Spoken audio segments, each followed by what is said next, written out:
एक एग्जांपल दिया है 6.1 से पहले। यहाँ पर ये कहता है कि एक फिगर बनी हुई है ना।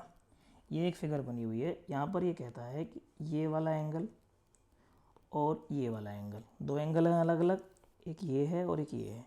इन दोनों का अनुपात 5:7 है। क्या अनुपात है? 5:7 है। 5:7 है। तो चारों एंगल्स का माप बताइए। बस ये कह रहा है कि इसका और इसका अनुपात 5:7 है। अब सारे का एंगल बताइए। हमें ये दिख रहा है कि पी क्यू एक लाइन है, यहाँ पर एक रेखड़ी है। इसका मतलब ये हुआ कि ये जो दो एंगल्स हैं इनका सम 180 डिग्री होगा कि नहीं होगा? बिल्कुल होगा। तो यहाँ पर आप लिखेंगे angle P O R plus R O Q. P O R कौन सा है? ये वाला एंगल पी ओ आर।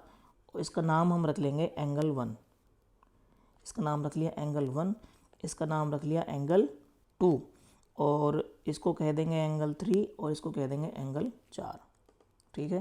तो यहाँ पर लिखेंगे लेट एंगल 1, एंगल 1 नहीं, जिसको माना है एंगल पी ओ आर को हमने एंगल 1 मान लिया, एंगल आर ओ क्यू को हमने एंगल 2 मान लिया, एंगल पी ओ एस को एंगल 3 लिखा, एंगल एस ओ क्यू को हमने एंगल 4 लिखा। वी नो दैट, हमें पता है, अभी अभी हमने थोड़ी देर पहले एक रिमार्क पढ़ा था, उसमें ये था कि एंगल 1 प्लस एंगल 2 ये दोनों मिलाकर 180 डिग्री का बनाएंगे। क्यों? क्योंकि ये रैखिक युग्म है। क्या है? रैखिक युग्म है और ये लीनियर पेयर है। रैखिक युग्म को ही क्या कहते हैं? Linear pair.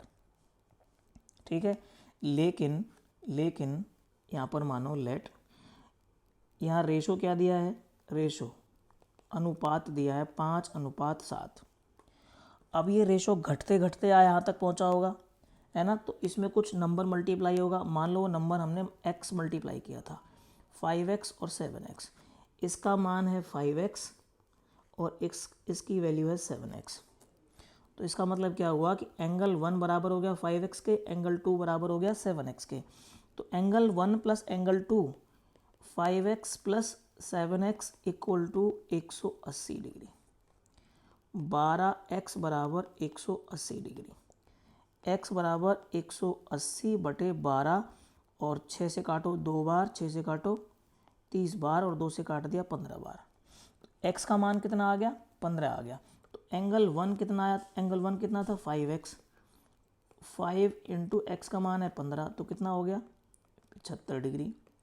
Angle 2 7x, 7 into 15, 15 सत्ते 105, ये 105 डिग्री हो गया।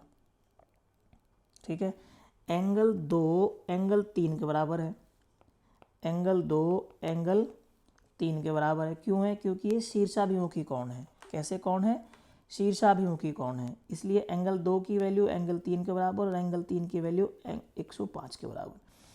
एंगल 1 एंगल 4 के बराबर है। Angle 1 is equal to angle 4। Angle 1 की वैल्यू है 75, तो एंगल 4 की वैल्यू भी 75 डिग्री हो जाएगी।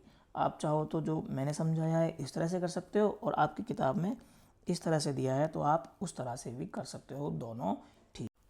एग्जाम्पल 2 बहुत ही इंपॉर्टेंट एग्जाम्पल है।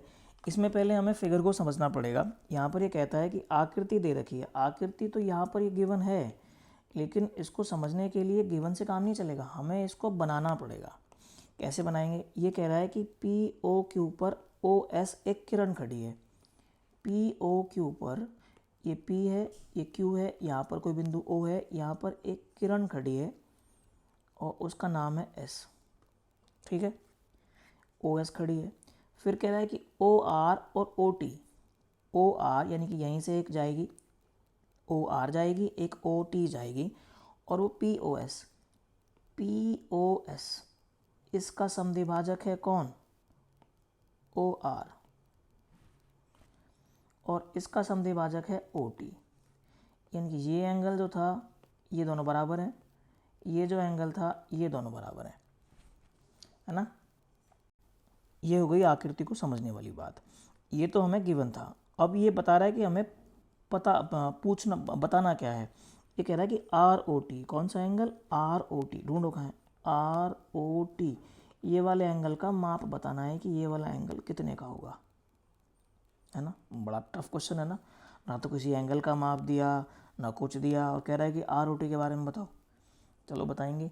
ये क्वेश्चन लीनियर पेयर से होगा, रैखिक युग्म से होगा, तो ये बात आपको ध्यान रखनी है। तो ये जो फिगर हमने बनाई है इसको हम मिटा देते हैं, और क्योंकि फिगर ऊपर बनी हुई है उसी फिगर को यूज़ करेंगे। यहाँ पर ये जो ओ एस दिया था ये इस पे खड़ा था, एक एंगल ये बना, एक एंगल ये बना, इसका समद्विभाजक किया ओ आर ने, इसका समद्विभाजन किया ओ टी ने। अब ये कह रहा है कि इस एंगल की माप बताओ कि ये एंगल कितने डिग्री का है। समझ में आ गई बात। हिंदी हो या अंग्रेज़ी हो, मीडियम से कोई फ़र्क नहीं पड़ता, आपको स्टेटमेंट समझ आनी चाहिए, ठीक है। अब देखिए, जो हमें गिवन था, हमें ये गिवन था ये वाला, है ना। तो आप क्या करोगे, ये एंगल कौन है, पी ओ एस, कौन एंगल है, पी ओ एस। तो angle P O S plus angle S O Q, ये दोनों कैसे हैं, लीनियर पेयर हैं। क्या है ये, लीनियर पेयर हैं। इसका मतलब ये हुआ कि ये 180 का जोड़ बनाएंगे।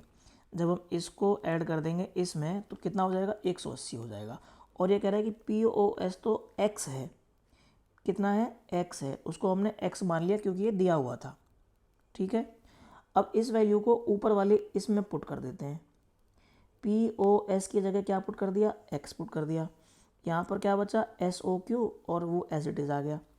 तो एस ओ क्यू की वैल्यू x को इधर ले गए, यहाँ पर क्या हो गया, 180 माइनस x हो गया। तो ये बात समझ में आई। अब किरण जो ओ आर है वो पी एस को आधा करती है, ये जो है ये इसको आधा करती है। इसका मतलब क्या हुआ कि ये एंगल प्लस ये एंगल, ये एंगल प्लस ये एंगल किसके बराबर आएगा, पी ओ एस के बराबर आएगा। देखो एंगल पी ओ आर, कौन सा वाला एंगल, ये वाला एंगल प्लस ये वाला एंगल, इन दोनों को मिलाओगे तो इसके बराबर आएगा। Angle P O R plus angle R O S equal to angle P O S, ठीक है। हमें पहुंचना कहाँ है, हमें कहाँ पहुंचना है, हमें यहाँ पहुंचना है। इसको बताना था, इसको बताना था तो हमें ये चाहिएगा और ये चाहिएगा। जब हमें इसको बताना है तो ये इसकी ज़रूरत पड़ेगी और इसकी ज़रूरत पड़ेगी। इसकी ज़रूरत पड़ेगी तो हमें पी ओ आर नहीं चाहिए, हमें कौन चाहिए, आर ओ एस चाहिए। हमें कौन चाहिए, आर ओ एस चाहिए। अच्छा ठीक है, जब ये वाला इसके बराबर है, जब ये दोनों बराबर हैं, क्योंकि समद्विभाजन हुआ था, आधा इधर है आधा इधर है, तो क्या पी ओ आर को आर ओ एस लिख सकते हैं क्या, P O R R O S के बराबर है, ये दोनों एंगल बराबर हैं। तो एंगल पी ओ आर की जगह पर क्या लिख दिया, एंगल आर ओ एस लिख दिया। यहाँ पहले से ही आर ओ एस था और यहाँ पहले से ही पी ओ एस है, तो ये कितना हो गया, R O S two O R O S हो गया, डबल हो गया, और यहाँ से कौन है, पी ओ एस हो गया। तो आर ओ एस की अगर वैल्यू निकालोगे तो half of P O S हो गया। ये बात समझ में आई। तो इसको ऐसे लिखा गया है, R O S equal to half of P O S, और पी ओ एस की वैल्यू क्या है, यहाँ पर दी हुई थी आपको एक्स, तो हाफ इंटू एक्स, तो क्या हो जाएगा, एक्स बटे 2 हो जाएगा। ये बात समझ में आ गई। हमें ये चाहिए था, इसकी वैल्यू हमने निकालनी, अब इसके पीछे पड़ेंगे। ये कौन है, एस ओ टी, ये कौन है, S O T. S O T और टी ओ क्यू ये दोनों बराबर हैं, क्यों, क्योंकि इसका समद्विभाजन किया था। इसका मतलब क्या हुआ, जैसे हमने ये लिखा ऐसे हम इसको ऐसे लिख सकते हैं, S O T equal to half of S O Q. ये एस ओ टी इस पूरे का आधा है, S O T equal to half of S O Q, और एस ओ क्यू की वैल्यू यहाँ निकाली थी, एस ओ क्यू की वैल्यू को यहाँ पुट कर देंगे, 180 माइनस एक्स, ये कितना आ जाएगा। जब इसको ब्रैकेट में अंदर जाएंगे, जब ब्रैकेट में अंदर जाएंगे तो क्या होगा, 180 बटे 2 घटा एक्स बटे 2, 2 से कटेगा 90 बार, और यहाँ पर क्या आ जाएगा, 90 माइनस एक्स अपॉन 2, ठीक है। अब ज़रा ध्यान से देखना, आर ओ एस हमने निकाल लिया, एस ओ टी हमने निकाल लिया, एंगल SOT, ये निकाल लिया और ये निकाल लिया। अगर इन दोनों को जोड़ देते हैं, अगर इन दोनों को जोड़ दें, ये निकल जाएगा, नहीं निकलेगा। ROS और SOT को जोड़ दें तो ये पूरा एंगल निकल जाएगा। तो RS SOT को जोड़ा तो ROT निकल गया। ROS कितना है, ROS कितना है, ये यहाँ से ये आ गया 1/2 x/2 + 90 - x/2, ये पूरा कैंसिल हो गया। यहाँ पर क्या बचा, 90 डिग्री। समझ आया? यहाँ से एक बार फिर से समझ लेते हैं। ROS की वैल्यू ये है x/2, SOT की वैल्यू 90 - x/2 है। ये यहाँ से इन दोनों को जोड़ दिया, ये प्लस था ये माइनस था, ये कट गया और वैल्यू कितनी आ गई, 90 आ गई। एग्जाम्पल तीसरे पे चलते हैं। यहाँ पर कहता है कि ये फिगर है 6.11, ये वाली फिगर है। यहाँ पर ध्यान से देखेंगे, यहाँ पर ये कहता है कि OP, OQ, OR और OS, ये 4 रेज हैं, 4 किरण है ना। अब ये प्रूफ करना है, कुछ नहीं है, सिंपल है ना, 4 क्या है, किरण है। अब ये प्रूफ करना है कि POQ ये वाला एंगल प्लस QOR ये वाला एंगल प्लस SOR ये वाला एंगल और POS ये सभी मिलाकर 360 डिग्री का एंगल बनाएंगे। इन सबको अगर जोड़ें तो कितना आना चाहिए, 360 आना चाहिए। ठीक है, ये सवाल किससे सॉल्व होगा, लीनियर पेयर से। ध्यान रखना, किससे सॉल्व होगा, लीनियर पेयर से। अब यहाँ हम फिगर में देख रहे हैं कि कहीं भी लीनियर पेयर नहीं बन रहा है, तो ये लीनियर पेयर बनाने के लिए क्या करेंगे, इसको आगे बढ़ा लेंगे और इसका नाम रख देंगे T। ठीक है, अब यहाँ से ये लीनियर पेयर बन जाएगा। एक इन दोनों को ऐड करेंगे तो 180 आ जाएगा, इसको और इसको ऐड करेंगे तो 180 आ जाएगा। समझ में आई बात? चलो करते हैं। हमने क्या किया, हमने अपनी तरफ से ये कंस्ट्रक्ट कर लिया। ठीक है, यहाँ से इसको कंस्ट्रक्ट कर लिया, इसकी रचना कर ली और हमने कहा कि TO और P ये वाला एंगल प्लस POQ ये वाला एंगल, इन दोनों को जोड़ा, TOP प्लस POQ इन दोनों को जोड़ा तो ये 180 के बराबर होगा। इसका मतलब ये लीनियर पेयर होगा कि नहीं होगा, बिल्कुल होगा, क्योंकि लीनियर पेयर बनाने के लिए ही हमने इसको यहाँ पर कंस्ट्रक्ट किया है T को। तो ये angle 1 angle 2 angle 1 plus angle 2 is equal to, इसको एंगल 1 मान लिया, इसको एंगल 2 मान लिया, angle 1 plus angle 2 equal to 180 degree. किससे माना, ये लीनियर पेयर से माना। सिमिलरली ये जो OS है, ये वाली जो रे है, दिस प्लस दिस, इसको एंगल 3 मान लो, इसको एंगल 4 मान लो। ये एंगल 4 पूरा यहाँ से यहाँ तक है, एंगल 3 प्लस एंगल 4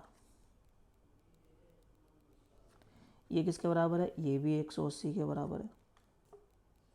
ठीक है, ये बात समझ में आ गई। अब SOQ क्या है भाई, जब SOQ है ना, ये यहाँ पर ये भी तो है बीच में, SOQ क्या है, इस वाले एंगल को एंगल 5 मान लो और इस वाले एंगल को एंगल 6 मान लो। तो एंगल 5 जमा एंगल 6, अगर इन दोनों को जोड़ोगे, अगर इस वाले एंगल को इस वाले में जोड़ोगे तो ये वाला एंगल आएगा, बड़ा वाला। और ये एंगल क्या है, ये एंगल 4 है। ये कितना है, ये एंगल 4 है। तो एंगल 4 की जगह एंगल 5 और 6 लिख सकते हैं। इसका मतलब क्या हुआ, एंगल 3 यहाँ पर एंगल 4 की जगह लिख सकते हैं एंगल 5 जमा एंगल 6 इक्वल टू 180। ठीक है, अब हमें प्रूफ भी यही करना था। क्या प्रूफ करना था, ये प्लस ये प्लस ये प्लस ये कितने के बराबर है, 360 के बराबर है। अब इन दोनों को, इसको इक्वेशन 1 कह दो, इसको इक्वेशन 2 कह दो, इन दोनों को जोड़ दो, एंगल 1 एंगल 2 एंगल 3 एंगल 5 और एंगल 6, ये कितना हो जाएगा, 180 जमा 180 और ये हो जाएगा 360 डिग्री। और जब आप लास्ट में लिखोगे एंगल 1 का नाम जो हमने माना था वो, एंगल 2 का नाम, एंगल 3 का नाम और एंगल 4 का नाम। एंगल 4 को तो 5 + 6 कभी भी हटा के लिख सकते हो, एंगल 3 और एंगल 4, एंगल 5 + एंगल 6 की जगह जब मर्जी जब आप इसको लिख सकते हो। तो लास्ट में हम जब कंबाइन करेंगे रिजल्ट तो इनके नाम को वापस वही मानेंगे जो हमने इनको माना था। ठीक है, अब शुरू होती है एक्सरसाइज। एक्सरसाइज का पहला सवाल यहाँ पर कहता है कि आकृति दी हुई है हमारे पास ये वाली। इस आकृति में ए बी एक ये रेखा है, सी डी एक ये रेखा है, ये दो रेखाएं हैं, ये आपस में प्रतिच्छेद कर रही हैं। यहाँ पर दो कोण ए ओ सी और बी ओ ई, ए ओ सी और बी ओ ई, ये कोण इन दोनों का एडिशन 70 डिग्री है। ये वाला कोण और वो वाला कोण, ये दो कोण जो मैंने बनाए हैं इन दोनों का एडिशन कितना है, 70 डिग्री है। और बी ओ डी का माप है 40 डिग्री। इसको आप लिख लो, ये और ये इन दोनों को मिला के कितना है, 70 है। और इसका मान कितना है, इसका मान है 40, इसकी वैल्यू कितनी है, 40 डिग्री। तो अब बताना है कि बी ओ ई वास्तव में कितना है, क्योंकि यहाँ तो दोनों का एडिशन दिया था। और सी ओ ई ये वाला एंगल, सी ओ ई ये वाला एंगल, इसका मान कितना होगा ये आपको बताना है। ठीक है, चलो शुरू करते हैं। देखो ए बी एक स्ट्रेट लाइन है, बिल्कुल है, बिल्कुल है। अच्छा देखो, स्ट्रेट लाइन पर जितने भी एंगल हमने बनाए हैं इन सब का एडिशन कितना होगा, 180 डिग्री होगा, क्योंकि ये रिजु कोण है। रिजु कोण इस पे कितने भी एंगल बना लो, जितने मर्जी बना लो, इन सबको जब जोड़ेंगे तो उन सब का जोड़ 180 ही आएगा। ठीक है, अपनी सुविधा के लिए इसको angle 1, angle 2, angle 3, angle 4, angle 5 ये मान लिया। ठीक है, अब देखो एंगल 1, एंगल 2 और एंगल 3 ये मिलाकर 180 बनाएगा, बिल्कुल बनाएगा। लेकिन एंगल 1 और एंगल 3 ये तो हमें गिवन है, एंगल 1 जमा एंगल 3 70 डिग्री है यहाँ से, ये तो गिवन था। तो एंगल 1 और एंगल 3 को जोड़ के लिख दिया 70 और ये आ गया 180। एंगल 2 तो हमें पता चल गया, 180 में से 70 माइनस करेंगे तो 110 डिग्री का हो गया। एंगल 2 तो कितना हो गया, 110 डिग्री का हो गया। ठीक है, अब ज़रा इस बात पे ध्यान दो कि जो रिफ्लक्स एंगल इसने पूछा था, जो प्रतिवर्ती एंगल इसने कहा था, कौन सा, प्रतिवर्ती एंगल, जो सबसे बड़ा एंगल हमने बनाया था यहाँ से लेकर यहाँ तक, देखो पूरा तो यहाँ तक होगा, ये पूरा 360 होगा, यहाँ से यहाँ तक तो 110 है, लेकिन यहाँ से यहाँ तक कितना होगा ये बताना है। यहाँ से यहाँ तक 360 और ये केवल 110, तो आप इसको बता सकते हो क्या, बिल्कुल बता सकते हैं। जो प्रतिवर्ती एंगल ए ओ ई होगा, नहीं ए नहीं, सी ओ ई होगा, कौन सा, ये गलत कर दिया हमने, सी ओ ई होगा। कौन सा एंगल है, एक बार फिर से देखो, ये और ये वाला। ठीक है, इसका पता है, इसको निकालना है कैसे, 360 में से 110 को घटा देंगे, 360 माइनस 110 डिग्री, और उसका वैल्यू कितना आएगा, 250। ठीक है, तो जो सवाल पूछा था सी ओ ई का मान वो हमने बता दिया। तुमको बताना क्या था, एक बताना था हमें एंगल सी ओ ई, वो आ गया 250 डिग्री। दूसरा हमें बताना था एंगल बी ओ ई ये वाला, और ये है एंगल 3, कौन है ये, एंगल 3 है, और एंगल 3 का मान हमें बताना है। ठीक है, चलो बताते हैं। अब ज़रा देखिए, सी ओ ई, कौन, सी ओ ई ये वाला एंगल, ठीक है, एंगल बी ओ ई ये वाला angle, angle B O D ये वाला एंगल, ये देखो सी ओ ई ये वाला एंगल, बी ओ ई ये वाला एंगल, बी ओ डी ये वाला एंगल। ये क्या स्ट्रेट लाइन है कि नहीं है, तो ये तीनों एंगल मिला के क्या बनाएंगे, 180 डिग्री का सम बनाएंगे। तो एंगल 2, एंगल 3, एंगल 4 मिला के क्या बनाएंगे, 180 डिग्री। एंगल 2 का मान 110, एंगल 3 निकालना है, एंगल 4 40 डिग्री, टोटल कितना हो गया 180। एंगल 3 कितना हो जाएगा, 180 में से 110 और 40 को जोड़ दो 150, माइनस कर दो, कितना आ जाएगा 30 डिग्री। तो एंगल 3 कितना आ जाएगा 30 डिग्री। ये दो चीज़ें निकालनी थी, ये निकाल। Next question is number 2। यहाँ पर ये फिगर है 6.14। यहाँ पर कहता क्या है कि XY और MN, XY और MN दो रेखाएं हैं और ये O बिंदु पर प्रतिच्छेद करती हैं। यहाँ पर POY ये एंगल 90 डिग्री का गिवन है और A और B इनका रेशो 2:3 है। तो C का वैल्यू बताना है, तो C का वैल्यू बताना है। तो ये तो बड़ा ही सिंपल है। देखो यहाँ पर ये 90 डिग्री है, इसको ये रेशो दिया है 2:3, इसको 2x कह दो और इसको 3x कह दो और ये बनेगा लीनियर पेयर, है ना। तो क्या होगा, angle 1, angle 2, angle 3, angle 1 plus angle 2 plus angle, यहाँ पर देख, यहाँ पर लिख लेना, let the common ratio between A and B be x। तो A equal to 2x, B equal to 3x। X Y जो स्ट्रेट लाइन है, इसका मतलब ये हुआ कि angle 1 plus angle 2 plus angle 3 ये 180 डिग्री के बराबर होगा। यहाँ से 2x, यहाँ से 3x, यहाँ से 90 और यहाँ से 180, यहाँ से 5x, यहाँ से 180 में से 90 माइनस कर दिए तो 5x 90 बचा और x का मान आ गया 18। x का मान कितना आ गया 18, तो ये b कितना हो जाएगा 36 हो जाएगा। कितना हो जाएगा 36 और a कितना हो जाएगा 18 तिया 54। ठीक है, a 36 और b इज़ 54।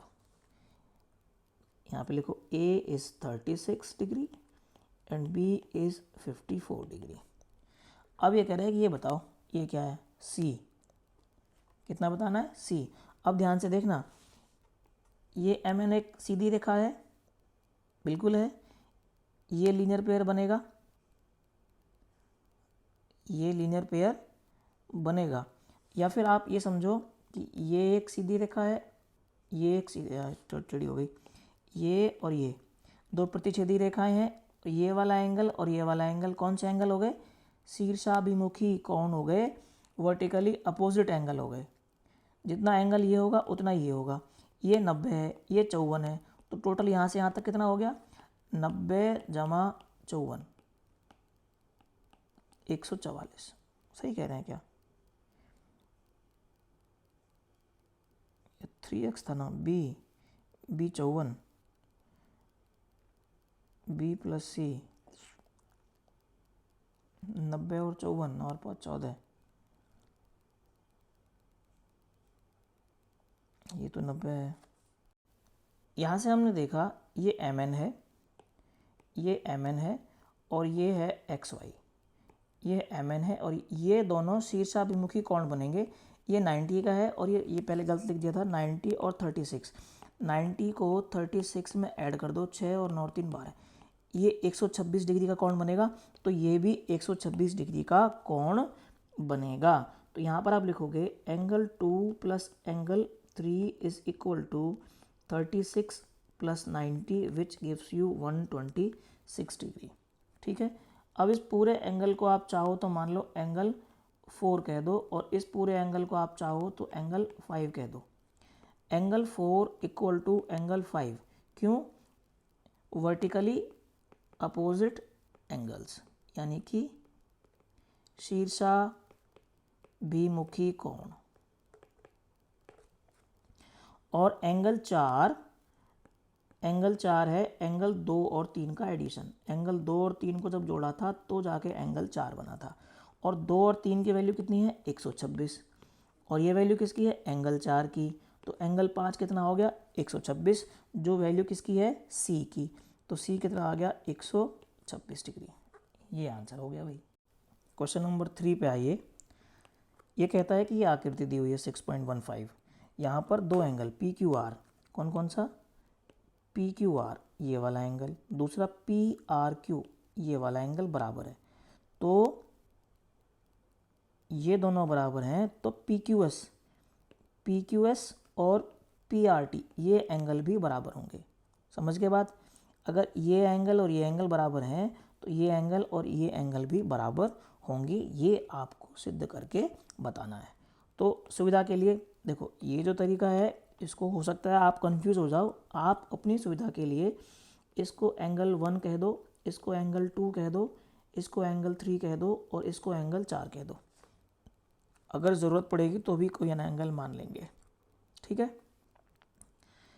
अब क्या हुआ, देखो ये क्या लीनियर पेयर है कि नहीं है, बिल्कुल है। तो angle 1 plus angle 2, angle 1 plus angle 2 180 के बराबर होगा, क्यों, लीनियर पेयर है, रैखिक युग्म है। अब एंगल 3 और एंगल 4, क्या ये भी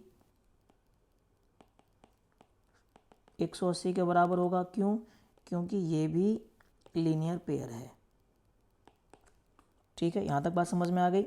अच्छा, तो आपने पी क्यू आर को, इसको तो एंगल 2 मान लिया और इसको एंगल 1 मान लिया, इनको जोड़ दिया और ये हो गया 180, क्योंकि ये लीनियर पेयर है।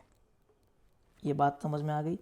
आपने पी क्यू आर एंगल 2 को यहीं छोड़ दिया और आप एंगल 1 को इधर ले आए। इसका मतलब ये हुआ कि 180 माइनस एंगल 1, और आपने इसको इक्वेशन नंबर 1 कह दिया। ठीक है। अब दूसरा पी आर टी यानी कि angle 4 plus P R Q angle 3, ये भी 180 के बराबर है, क्योंकि लीनियर पेयर है। एंगल 3 को आपने इधर छोड़ दिया और पी आर टी को आप इधर ले गए और यहाँ पर 180 पहले से था और ये माइनस हो गया और ये आपकी इक्वेशन नंबर 2 बन गई। ठीक बात है। अब इक्वेशन 1 और इक्वेशन 2 इन दोनों को इक्वेट करिए, इन दोनों को इक्वेट करेंगे। इक्वेट कैसे करेंगे, क्योंकि एंगल 2 और एंगल 3 तो बराबर दिए हैं, एंगल 2 एंगल 3 के बराबर दिया हुआ है। यहाँ से कौन निकल के आया था, एंगल 2 निकल के आया था। यहाँ से कौन निकल के आया था, एंगल 3 निकल के आया था। तो इसका अगर लेफ्ट हैंड साइड बराबर है तो इनका राइट हैंड साइड भी बराबर होगा। राइट हैंड साइड एक का ये है और एक का ये है, तो 180 minus angle 1 equal to 180 minus angle 4।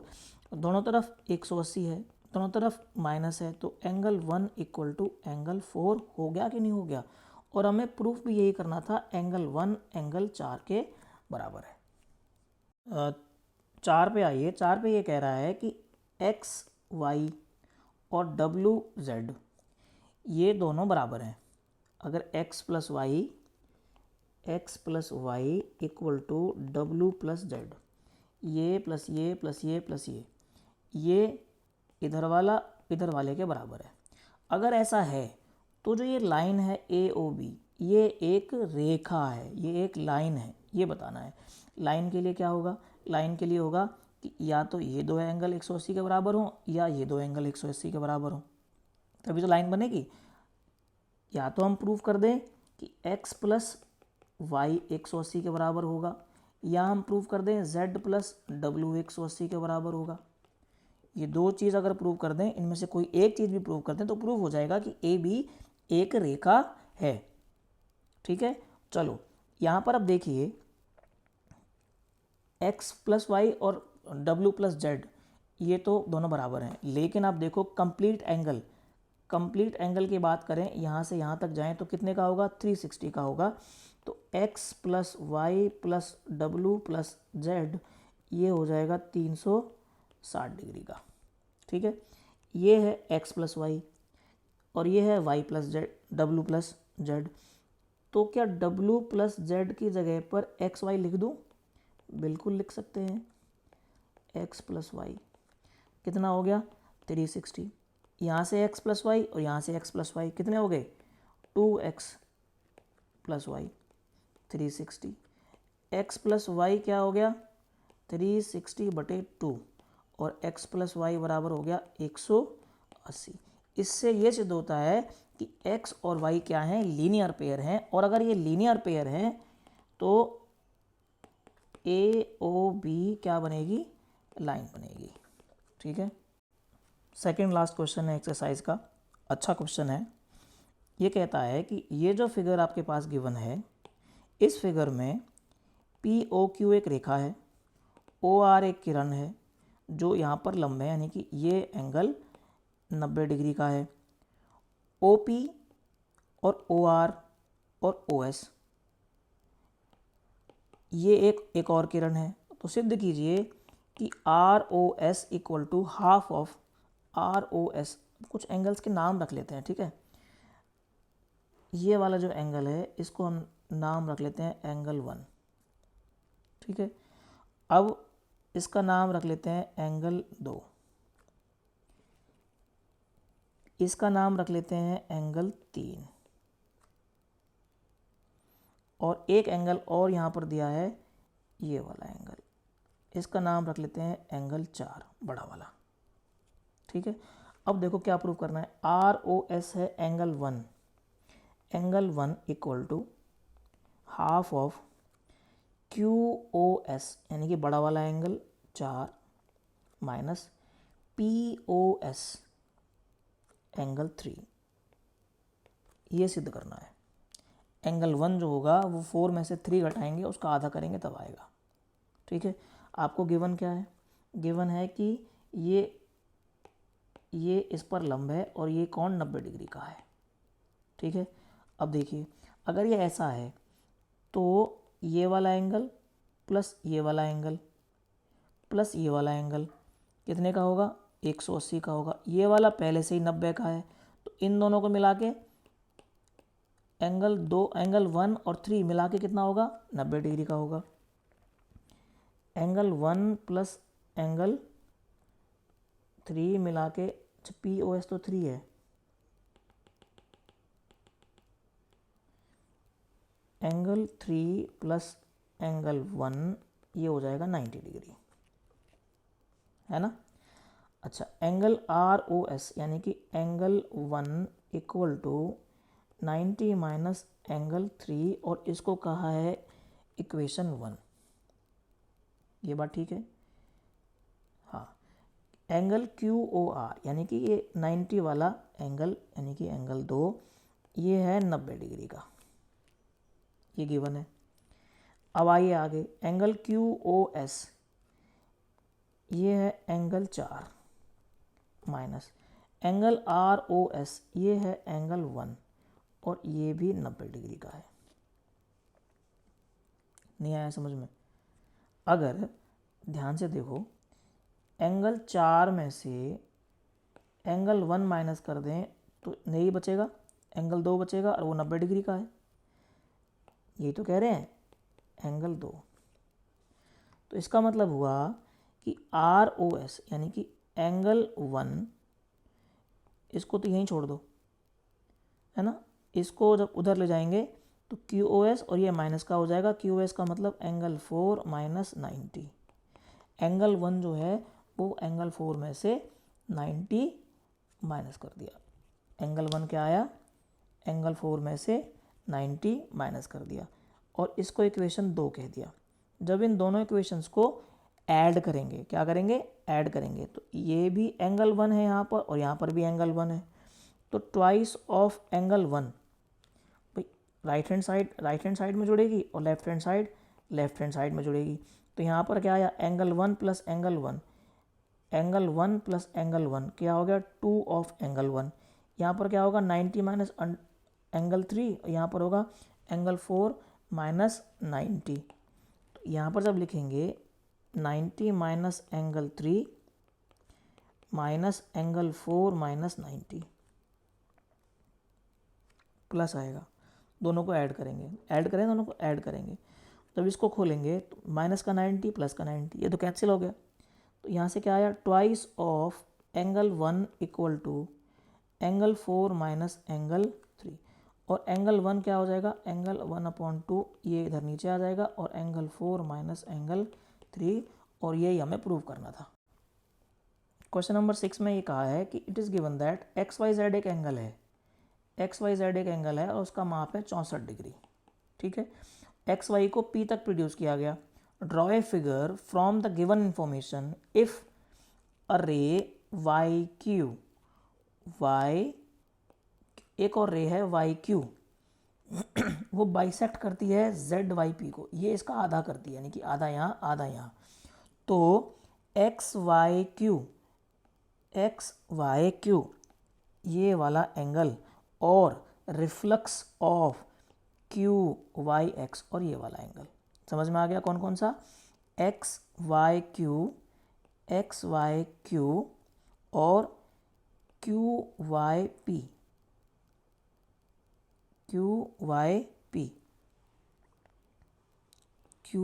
P इधर से है ये वाला एंगल, इनकी वैल्यू ये बतानी है, ये कितना होगा। ठीक है, चलो इसको क्वेश्चन करते हैं, बड़ा आसान सवाल है।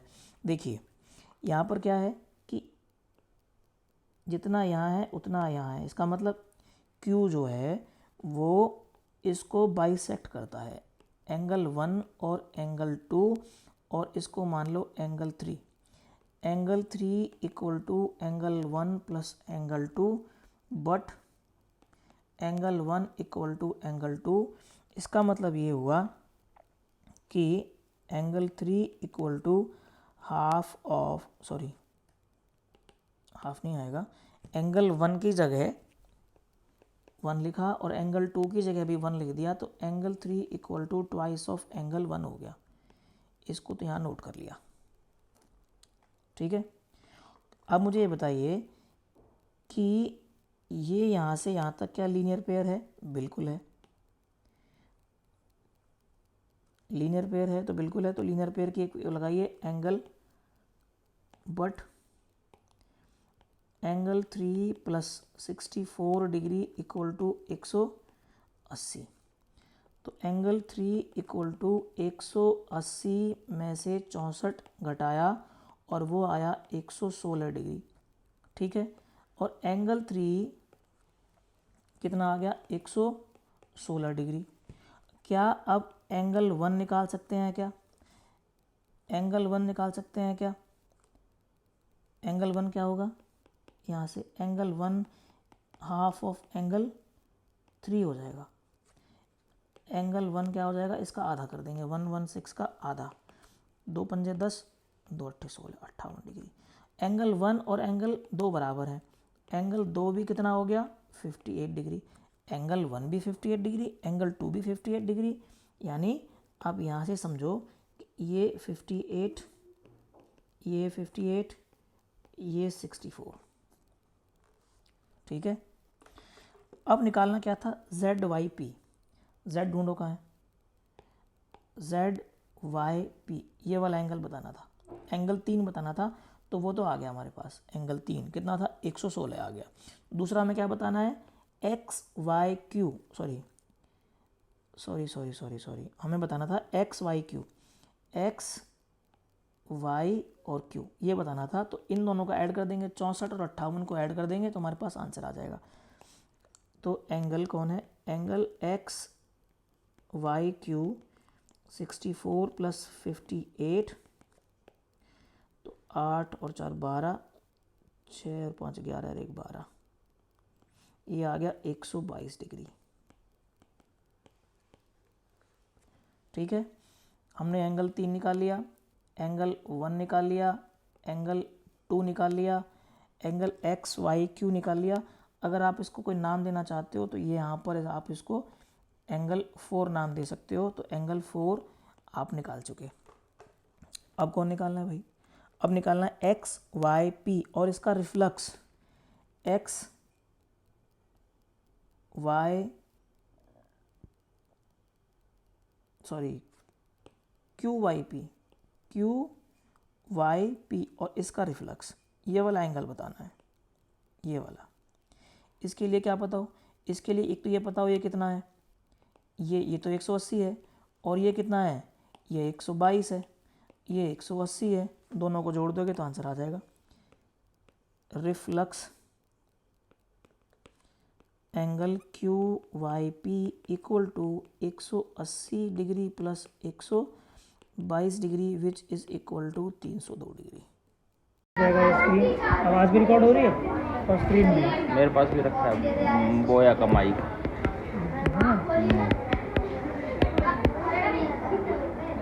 तो ये तो स्क्रीन रिकॉर्ड। इसमें एक थ्योरम है lines which are parallel to the same line और पैरेलल टू ईच अदर। वो रेखाएं जो एक ही रेखा के समांतर हों वो परस्पर समांतर होती हैं। यानी कि अगर आपके पास दो, यहाँ पर ये मानिए कि आपके पास एक लाइन है और इसके पैरेलल एक लाइन यहाँ खींच दे और एक लाइन यहाँ खींच दे, तो ये लाइन भी आपस में पैरेलल होती हैं। और पैरेलल लाइंस का बेस्ट एग्जांपल आपके सामने है, जैसे रेल की पटरियाँ होती हैं जिनको आगे बढ़ाए जाने पर वो कभी भी आपस में नहीं मिलती हैं, उनको पैरेलल लाइंस कहते हैं। ठीक है, ये जितनी भी आगे बढ़ा लो, जितनी मर्जी आगे बढ़ा लो, ये आगे जाके आपस में कहीं भी क्रॉस एक दूसरे को नहीं करेंगी। और ये है एक मोस्ट इम्पोर्टेंट थ्योरम। इसका प्रूफ नहीं है, बस आपको इसका रिजल्ट याद रखना है कि lines which are parallel to the same line, lines ये दो लाइंस हैं, अगर ये इस लाइन के पैरेलल हैं तो ये लाइन भी आपस में पैरेलल होगी। ठीक है, एग्जाम्पल पढ़ते हैं। एक उदाहरण नंबर 4, यहाँ पर ये कहता है कि ये एक आकृति गिवन है, ये एक फिगर गिवन है। यहाँ पर पी क्यू और आर एस एक दूसरे के पैरेलल दो रेखाएं हैं, दो लाइंस हैं। ये पी क्यू इसके पैरेलल है। यहाँ पर एक एंगल 135 डिग्री का है और एक एंगल 40 डिग्रीज़ का है, और आपको ये वाला एंगल बताना है। ये वाला एंगल कितने डिग्रीज़ का होगा? कौन सा वाला बताना है? ये वाला बताना है। तो इसके लिए हमें एक थोड़ा सा कंस्ट्रक्शन करना पड़ेगा। इन दोनों के बीच में एक पैरेलल लाइन खींचनी होगी, और हमने अभी एक थ्योरम पढ़ी थी कि दो पैरेलल लाइंस के बीच में अगर एक पैरेलल लाइन खींच भी देते हैं तो वो लाइन भी, ये तीनों लाइंस क्या होंगी? पैरेलल हो जाएंगी। तो हमने यहाँ पर संरचना की, ए बी को पी क्यू और आर एस के पैरेलल खींचा और हमने कुछ नाम लिखे। इसको एंगल 1 माना, इसको एंगल 2 माना, इसको एंगल 3 माना और इस पूरे को एंगल 4 मान लिया। ठीक है, देखो ये पूरा इसका सॉल्यूशन गिवन है, लेकिन इसका बड़ा ही आसान सा है। देखो यहाँ पर देखिए आप, क्या एंगल 1 और 135 डिग्री लीनियर पेयर बनाते हैं? क्या बनाते हैं? एंगल 1 प्लस एंगल 135, इसका नाम चाहो तो दे दो, नहीं तो कोई ज़रूरत नहीं है। इसको कह दो 135 डिग्री। ये होगा 180 डिग्री के बराबर। क्यों होगा? क्योंकि ये लीनियर पेयर होगा, लीनियर पेयर होगा, रैखिक युग्म होगा। तो एंगल 1 यहाँ से निकल जाएगा, 180 में से 135 माइनस किया, कितना आया? 45 डिग्री। एंगल 1 की वैल्यू कितनी आ गई? 45 डिग्री। आपको पता है एंगल 1 एंगल 2 के बराबर क्यों होगा? क्योंकि ये एकांतर कोण है। कैसे कोण है? एकांतर कोण है। एंगल 1 एंगल 2 के बराबर होगा। एकांतर कोण वो होते हैं जहाँ पर दो पैरेलल लाइंस होती हैं, बीच में एक ट्रांसवर्सल होती है ना। तो ये वाला एंगल ये वाले एंगल के बराबर होता है और इनको एकांतर कोण कहते हैं। ठीक है, तो एंगल 1 एंगल 2 के बराबर हो गया, तो एंगल 2 की वैल्यू कितनी आ गई? 45। तो angle 2 is also equal to 45। ठीक है, यहाँ से फिर से आप देखिए कि ये एक पैरेलल लाइन है, ये और एक पैरेलल लाइन है, और यहाँ पर एक ट्रांसवर्सल है। तो ये वाला एंगल इस वाले एंगल के बराबर होगा। क्यों? क्योंकि ये भी एकांतर कोण होंगे। ये अगर एकांतर कोण होंगे तो क्या होगा? एंगल 3 एंगल 40 के बराबर हो जाएगा, but angle 3 equal to 40 degree. क्यों? क्योंकि ये एकांतर कोण है। समझ में आ गई बात? और एंगल 4 किसके बराबर है? एंगल 4 है एंगल 2 जमा एंगल 3 के। एंगल 2 की वैल्यू है 45 और एंगल 3 की वैल्यू है 40, दोनों को मिलाया 85। यहाँ से आपको एंगल 4 कितना मिल गया? 85 डिग्रीज। और यहाँ पर भी वही आंसर है। अब आपकी मर्ज़ी है कि आप इस तरह से सवाल करना चाहते हो या फिर इस तरह से करना चाहते हो। आपको ज़रूर स्टार्टिंग में ये लिखना पड़ेगा कि माना let angle PXM is equal to angle 1, ठीक है। Angle QXB XMB is angle 2, ठीक है। उन एंगल्स के नाम आप ज़रूर लिख दें। 5वां एग्जाम्पल देखिए, ये भी बड़ा ही इंटरेस्टिंग सवाल है। यहाँ पर ये कहता है कि इफ़ ए ट्रांसवर्सल क्या होती है, एक तिर्यक रेखा होती है। जैसे ये दो रेखाएं हैं, है ना, ये एक तिर्यक रेखा है, ये ट्रांसवर्सल है ना। ये कहता है कि ट्रांसवर्सल इंटरसेक्ट 2 लाइन्स, एक ये लाइन एक ये लाइन, इसको ट्रांसवर्सल यहाँ पर इंटरसेक्ट करता है सच दैट बाइसेक्टर्स, किसके बाइसेक्टर, ये वाला एंगल का बाइसेक्टर और ये वाला बाइसेक्टर कहते हैं समद्विभाजक को, जो एक कोण को 2 बराबर भागों में बांट दे। तो ये वाला एंगल दोनों बराबर हो गए, ठीक है। Pair of corresponding angles are parallel, यहाँ पर ये कह रहा है कि BE और CG पैरेलल हैं, तो सिद्ध कीजिए कि जो लाइंस हैं वो क्या होंगी, पैरेलल होंगी। तो हमें ये सिद्ध करना है कि PQ RS के, ये PQ इस RS के पैरेलल होगा। गिवन क्या है, BE CG के पैरेलल है, ये एक ट्रांसवर्सल है, ये दो लाइंस हैं, और सिद्ध क्या करना है, PQ RS के पैरेलल होगा। देखिए हमें यहाँ पर टू प्रूव क्या करना है, PQ पैरेलल टू RS, ये हमें प्रूव करना। और गिवन क्या है, गिवन हमें दिया क्या है, एक तो दिया है BE पैरेलल टू CG, क्या दिया है, ये BE पैरेलल दिया है CG के, ठीक है। और हमें एक और चीज़ दी है कि इस एंगल का ये समद्विभाजक है, यानी कि ये एंगल और ये एंगल बराबर हैं। इसका मतलब क्या हुआ कि अगर ये 30 डिग्री का है तो ये भी 30 डिग्री का होगा, अगर ये 30 का है, ये 30 का है, तो ये मान लो कितने का होगा, फिर ये 60 डिग्री का होगा। और अगर मैं कहूँ कि ये 30 का है और ये पूरा 60 का है, तो ये वाला इस पूरे वाले का आधा होगा कि नहीं होगा, बिल्कुल होगा। तो हम क्या लिख सकते हैं, हम लिख सकते हैं एंगल ABE, कौन सा एंगल, ABE, इसका नाम रख लो एंगल 1, एंगल ABE, और वो है एंगल 1, और ये है एंगल 2। इसको angle 1 equal to angle 2, angle 1, और इस पूरे का नाम इसको रख लिया हमने एंगल 3। तो ये होगा हाफ ऑफ एंगल 3, इसको कह दो इक्वेशन नंबर 1। अब ये तो पूरा कर लिया, अब इस पे आइए, इसको कहो एंगल नंबर 4, इसको कहो एंगल नंबर 5, और इस एंगल को कहेंगे एंगल नंबर 6। इसमें हम लिखेंगे एंगल 4 इक्वल टू एंगल 5, है ना, और angle 4 equal to half of angle 6, इसको कहेंगे इक्वेशन नंबर 2। यहाँ पर हमें गिवन है BE parallel to CG, BE parallel to CG, ये लाइन इसके पैरेलल है और ये एक ट्रांसवर्सल है।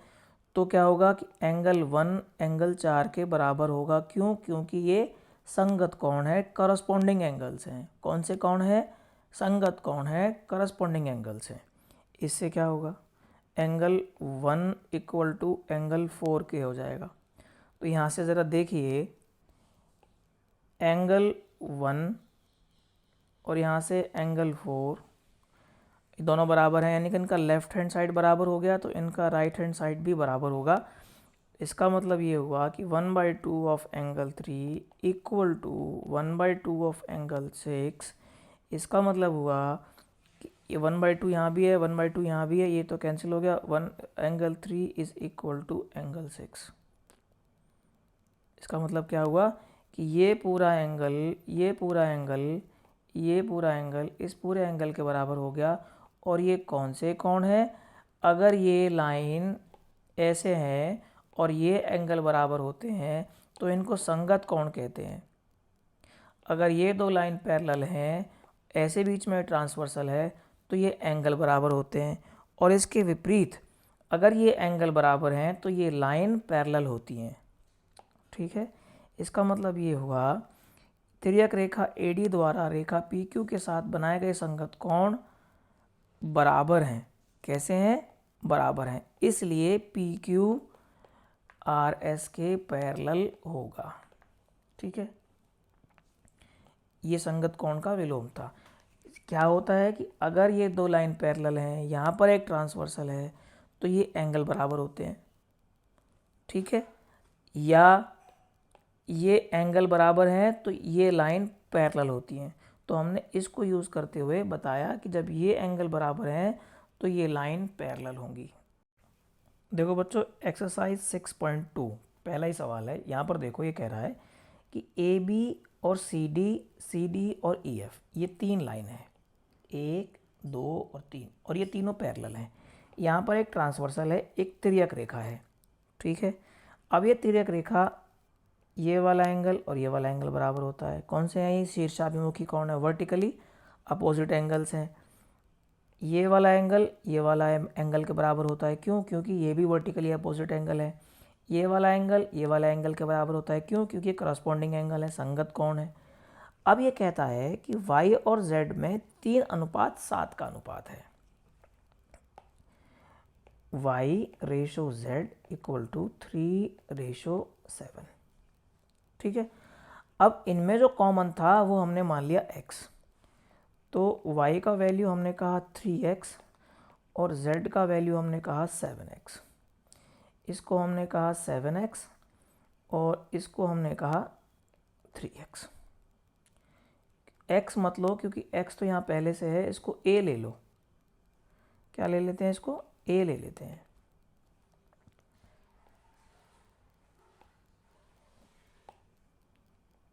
a, तो ये इसको a कर दो और इसको भी a कर दो। अब ज़रा देखो कि ये एंगल इसके बराबर होगा। क्यों होगा? क्योंकि ये संगत कोण है। इनके नाम रख दो, इसको कहो एंगल 1। ठीक है, यहाँ पर देखो solution, angle 1 = z, corresponding angles, संगत कोण है। एंगल 1 हो गया 7a के बराबर। अब ज़रा देखो, ये और ये एंगल 1 और y क्या बनाते हैं? लीनियर पेयर बनाते हैं। y plus angle 1 = 180 degree. क्यों? ये लीनियर पेयर बनाते हैं। क्या बनाते हैं? लीनियर पेयर बनाते हैं। और y का वैल्यू कितना है? 3a। y का वैल्यू कितना है? 3a।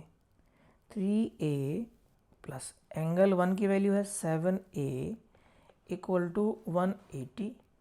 10a = 180 और a का वैल्यू आ गया 18। 10 से डिवाइड कर दिया।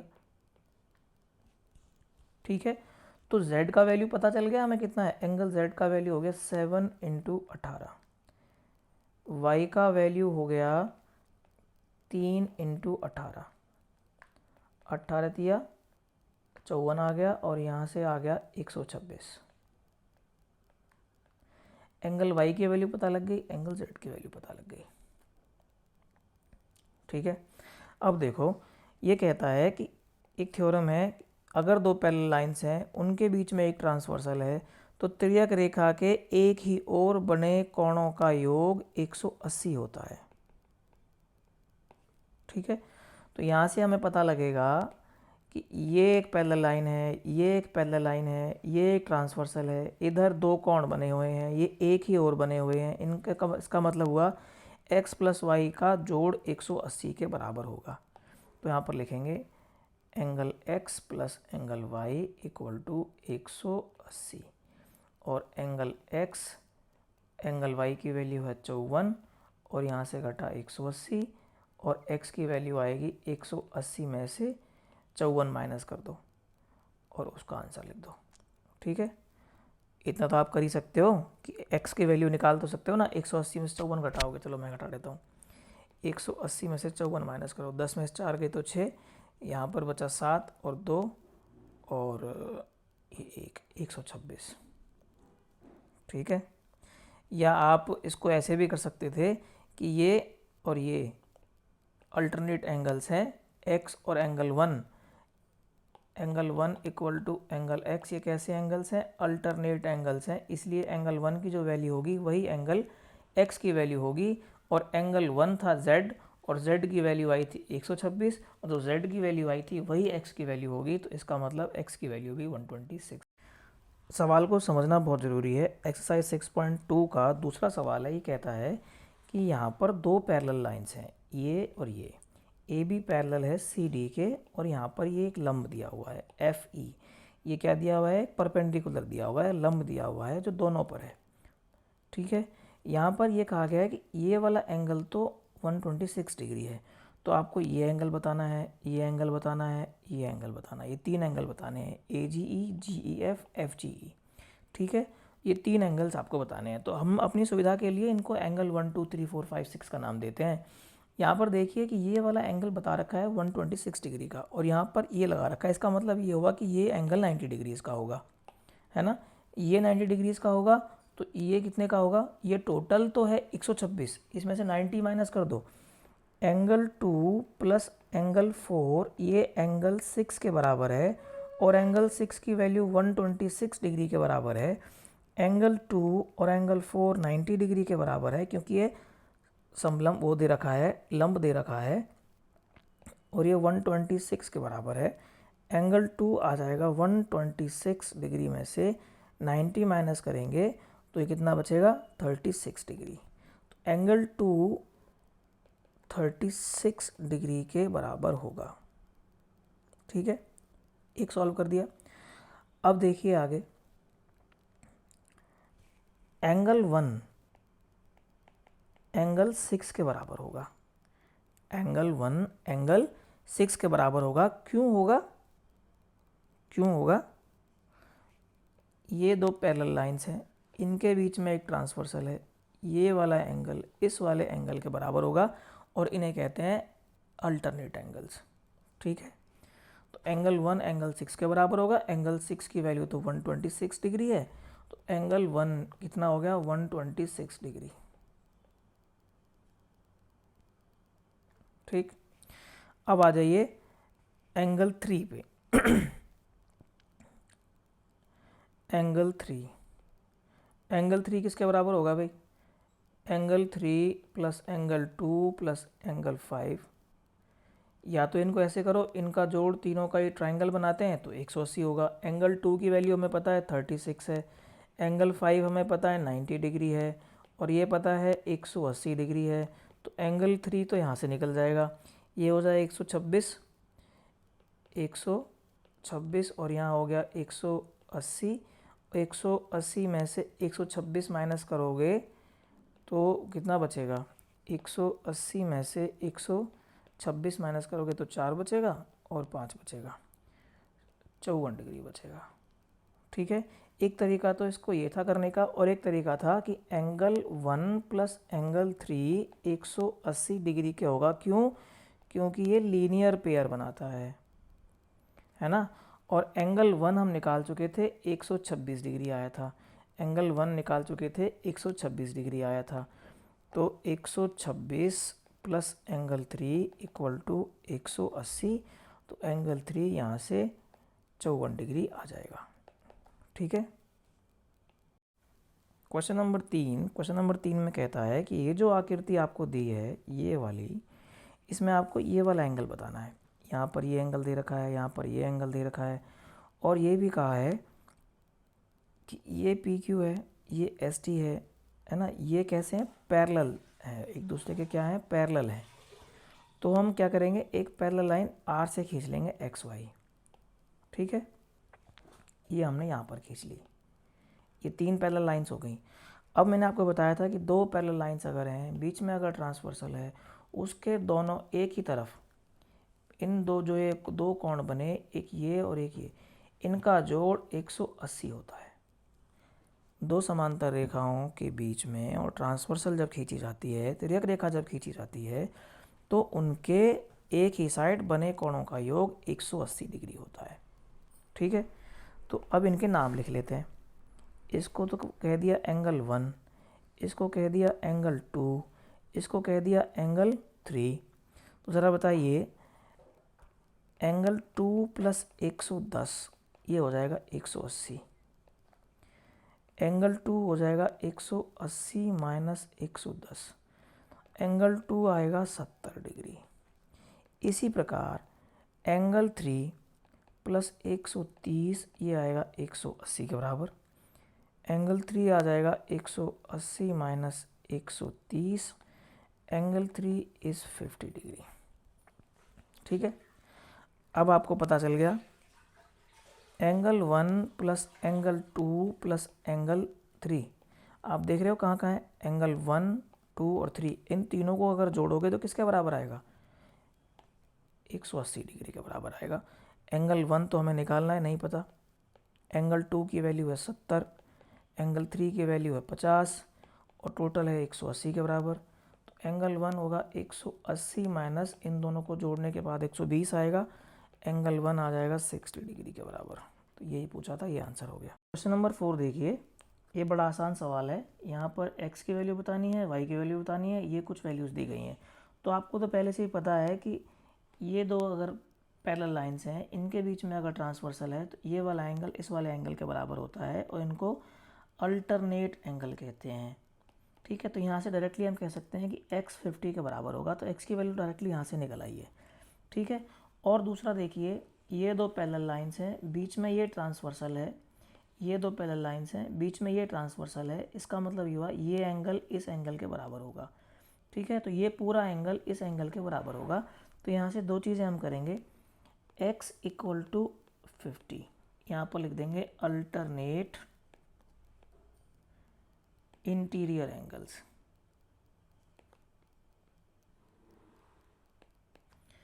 x का वैल्यू डायरेक्टली आ गया। दूसरा हम कहेंगे y + 50 = 127 और ये भी अल्टरनेट इंटीरियर एंगल होगा। तो y का वैल्यू 127 - 50 और ये कितना आएगा 77। तो y का वैल्यू कितना आ गया भाई, y = 77 और x आ गया था 50, ये पूछा था। इस एक्सरसाइज का लास्ट क्वेश्चन है 5वां। ये कहता है कि ये जो आकृति दी गई है इसमें दो दर्पण रखे गए हैं, एक दर्पण यहाँ है, एक दर्पण यहाँ है। ठीक है, ये एक दूसरे के सामने रखे गए हैं, जैसे दो शीशे एक दूसरे के सामने रख दें। अब यहाँ से एक किरण चली, यहाँ टकराएगी, फिर यहाँ जाएगी और फिर यहाँ चली जाएगी। ठीक है, ये पार इधर से ऐसे होकर पार निकल जाएगी। तो ये बताना है, सिद्ध करना है कि ए बी जो लाइन है वो सी डी के पैरेलल है। ए बी जो लाइन है वो इन दोनों के पैरेलल है। तो आपको गिवन क्या है, आपको गिवन है कि ये दो दर्पण दिए गए हैं। ठीक है, ये एक दूसरे के पैरेलल रखे गए हैं। ठीक है, एक किरण जब बी पर टकराती है वो सी पर टकराती है और फिर डी पर टकरा कर बाहर निकल जाती है। हमें सिद्ध करना है कि ए बी पैरेलल होगा सी डी के। ठीक है, ये बात समझ में आ गई। अच्छा, इसको हम हटा देते हैं। अब एक और फिगर इसमें लाते हैं। ये देखो, हमें करना क्या है, ये वही वाली फिगर हो गई, पी क्यू और आर एस एक दूसरे के पैरेलल हैं। यहाँ से ए बी सी डी और ये दो बाहर निकल गई हैं किरणें। अब हमें इसमें कंस्ट्रक्शन पार्ट करना है कि हमें इन दोनों का लंब समद्विभाजन करना है, इस एंगल बी का और फिर एंगल सी का। यहाँ पर m लंब डाल दिया और यहाँ पर n लंब डाल दिया। ठीक है, क्योंकि हमने लंब डाला है पी बी पर और हमने लंब डाला है आर एस पर, इन दोनों का, तो ये बी एम और एन सी भी पैरेलल होंगे। अगर ये पैरेलल होंगे तो इनके बीच में ये एक ट्रांसवर्सल है। अगर ये ट्रांसवर्सल है तो ये वाला एंगल इस वाले एंगल के बराबर होगा। ठीक है, यहाँ से हमने कहा कि एंगल 2 और एंगल 3 बराबर होगा। एंगल 1 और एंगल 2, ये लॉ ऑफ रिफ्लेक्शन है एंगल 1 और एंगल 2 बराबर होंगे, एंगल 3 और एंगल 4 बराबर होंगे। तो एंगल 2 और एंगल 3 बराबर कैसे हुए? क्योंकि ये लंब है, ये लंब है, ये ट्रांसवर्सल है, तो ये और ये बराबर होंगे, अल्टरनेट एंगल होंगे। एंगल 1 और एंगल 2 बराबर होगा, एंगल 3 और एंगल 4 बराबर होगा। जब एंगल 1 और एंगल 2 को ऐड करोगे और एंगल 3 और एंगल 4 को ऐड करोगे तो यहाँ से क्या होगा? एंगल ABC निकल के आएगा, ये बड़ा वाला एंगल निकल के आएगा और ये बड़ा वाला एंगल निकल के आएगा। जब हम कहेंगे कि एंगल 1 + 2 एंगल 3 + 4, एंगल 1 + 2 एंगल 3 + 4, तो ये बड़ा वाला एंगल इस बड़े वाले एंगल के बराबर हो जाएगा। और इसका मतलब क्या है? इसका मतलब क्या है कि ये अगर दो पैरेलल लाइंस हैं, इनके बीच में अगर कोई ट्रांसवर्सल है, अगर ये और एंगल बराबर हैं, अगर ये और ये एंगल बराबर हैं, तो ये लाइन पैरेलल हैं। ठीक है, इसका सीधा सीधा मतलब हुआ कि AB is parallel to CD। तो इसमें तो ज़्यादा कुछ करने के लिए है नहीं, ये आप लिख लोगे और ये आपका ख़त्म हो गया यहाँ पर चैप्टर।